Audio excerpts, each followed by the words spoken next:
Di video ini kami akan membahas masalah manajemen strategis saat ini. Apa saja sih masalah manajemen strategis? Di pembahasan ini kami akan membahas 3 masalah, termasuk kebutuhan kepemimpinan strategis, kebutuhan akan fleksibilitas strategis, dan bagaimana cara manajer merancang strategi untuk menekankan bisnis elektronik, pelayanan terhadap pelanggan, dan juga inovasi. Yang pertama, kebutuhan kepemimpinan strategis. Strategi organisasi biasanya dikembangkan dan diawasi oleh manajer puncaknya. Manajer puncak organisasi biasanya adalah CEO atau kepala eksekutif. CEO biasanya bekerja dengan tim manajemen puncak yang mencakup eksekutif atau manajer senior lain seperti COO atau eksekutif senior yang bertugas mengawasi fungsi administrasi dan operasional sehari-hari dari bisnis. Ada juga CFO, yaitu pemimpin perusahaan yang bertanggung jawab terhadap segala hal di bidang keuangan. Lalu ada CIO atau eksekutif perusahaan yang bertanggung jawab terhadap manajemen, implementasi, dan penggunaan teknologi informasi perusahaan, dan juga individu lain yang mungkin memiliki berbagai jabatan. Deskripsi tradisional dari peran CEO dalam manajemen strategi termasuk menjadi: pertama, kepala ahli strategi, kedua, arsitek struktural, dan yang ketiga, pengembang sistem informasi atau kontrol organisasi. Deskripsi lain tentang peran strategis yaitu kepala eksekutif termasuk 1. Pembuat keputusan kunci, kedua, pemimpin visioner, ketiga, aktor politik, keempat, pemantau dan penafsir perubahan lingkungan, dan yang kelima, perancang strategi. Salah satu peran penting yang dimainkan oleh manajer puncak adalah sebagai pemimpin strategi. Menurut definisi, manajer puncak bertanggung jawab atas setiap keputusan dan tindakan setiap karyawan organisasi. Manajer puncak organisasi harus memberikan kepemimpinan strategis yang efektif, yaitu kemampuan untuk mengantisipasi lingkungan, mempertahankan fleksibilitas, berpikir secara strategis, dan bekerja dengan orang lain dalam organisasi untuk memulai perubahan yang akan menciptakan masa depan yang layak dan berharga bagi organisasi. Ada 8 dimensi kunci yang telah diidentifikasi agar manajer puncak dapat memberikan kepemimpinan strategis yang efektif.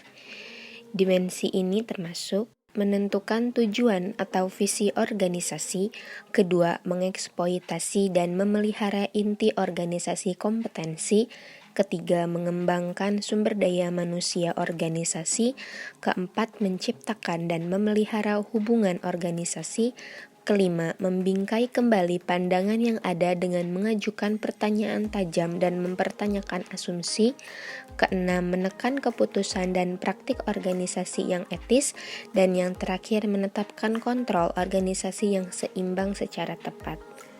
Yang kedua, kebutuhan fleksibilitas strategi. Fleksibilitas strategis.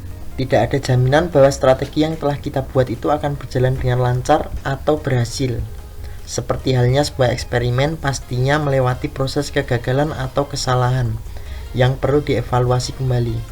Begitupun di dalam menghadapi persaingan global, diperlukan pula kebutuhan fleksibilitas strategis, yaitu kemampuan untuk mengenali perubahan eksternal yang besar, untuk mengikat sumber daya dengan cepat, dan untuk mengenali ketika keputusan strategis kita tidak berhasil.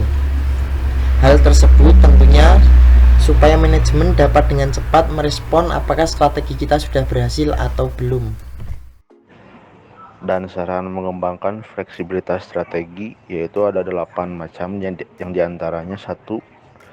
Dorong persatuan kepemimpinan dengan memastikan semua orang berada di halaman yang sama.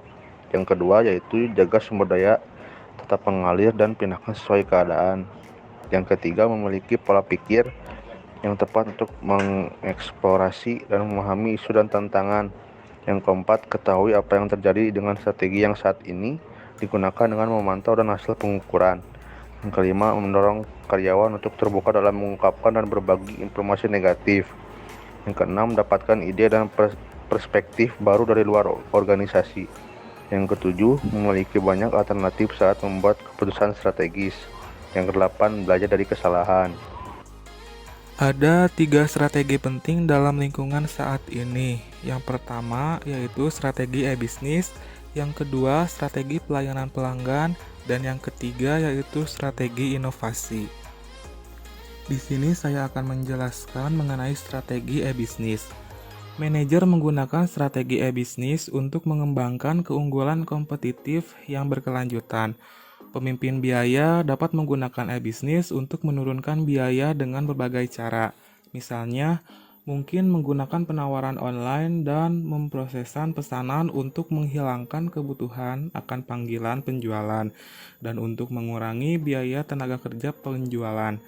Dapat menggunakan sistem kontrol inventaris berbasis web yang mengurangi biaya penyimpanan atau mungkin menggunakan pengujian dan evaluasi online pelamar kerja. Kegunaan strategi e-bisnis yaitu yang pertama untuk mengembangkan keunggulan kompetitif yang berkelanjutan, yang kedua yaitu untuk menurunkan biaya dengan berbagai cara, yang ketiga dapat menggunakan sistem kontrol inventaris berbasis web, dan yang terakhir yaitu untuk digunakan pengujian dan evaluasi online pelamar kerja. Strategi pelayanan pelanggan. Strategi utama untuk pemasaran organisasi secara keseluruhan adalah strategi memberikan apa yang pelanggan inginkan untuk menarik minat mereka dalam produk yang dipasarkan. Contohnya adalah produk New Balance, yaitu sepatu dengan lebar yang bervariasi dan praktis yang membuatnya unik di pasaran. Yang kedua yaitu memiliki kemampuan komunikasi secara efektif dengan pelanggan. Pentingnya kemampuan berkomunikasi tentu diperlukan dalam pemasaran produk, agar mudah bagi seorang manajer memantau apa yang disukai dan tidak disukai pelanggan. Dan dari pertemuan pembelian mereka, juga interaksi dengan karyawan untuk mengetahui kepuasan atas produk dan pelayanan untuk menjadi tolak ukur agar kedepannya menjadi lebih baik lagi. Terakhir adalah memberikan latihan layanan pelanggan pada karyawan. Adanya pelayanan yang baik untuk pelanggan tentu dapat menciptakan suasana nyaman dalam berbelanja, yang kedepannya diharapkan dapat menarik pelanggan kembali. Oleh sebab itu, setiap karyawan yang nantinya akan berinteraksi langsung dengan pelanggan perlu memegang pengalaman atau latihan agar setiap karyawan dapat menunjukkan pelayanan terbaiknya untuk pelanggan. Strategi inovasi pada dasarnya hanya berfokus pada produk terobosan radikal. Mereka dapat mencakup penerapan teknologi yang ada untuk penggunaan baru. Dan organisasi telah berhasil menggunakan kedua pendekatan tersebut. Strategi inovasi harus mencerminkan filosofi inovasi mereka, yang dibentuk oleh dua keputusan strategis, yaitu penekanan inovasi dan waktu inovasi. Perusahaan yang telah menerapkan strategi inovasi diantaranya adalah Apple. Siapa sih yang nggak tahu Apple? Apple itu salah satu brand gadget yang sangat digandrungi oleh anak milenial zaman sekarang. Apple melakukan strategi inovasi dengan mengeluarkan produk-produk gadget yang sangat canggih, dengan fitur-fiturnya yang canggih, dengan warna-warnanya yang pastel, yang anak muda banget, dan lain-lain. Dan selanjutnya ada perusahaan Google. Perusahaan Google mengeluarkan fitur-fitur canggih untuk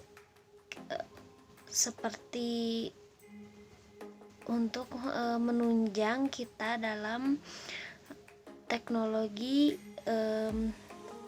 software seperti Gmail dan lain-lain.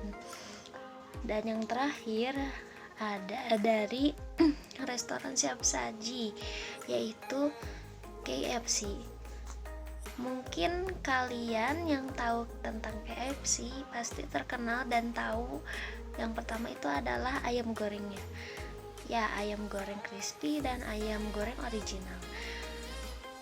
KFC juga melakukan strategi inovasi dengan terus-menerus berinovasi, membuat menu-menu baru yang dapat bersaing dengan perusahaan restoran cepat saji lainnya, supaya tidak terkalahkan dan bisa terus bersaing dengan perusahaan yang lain.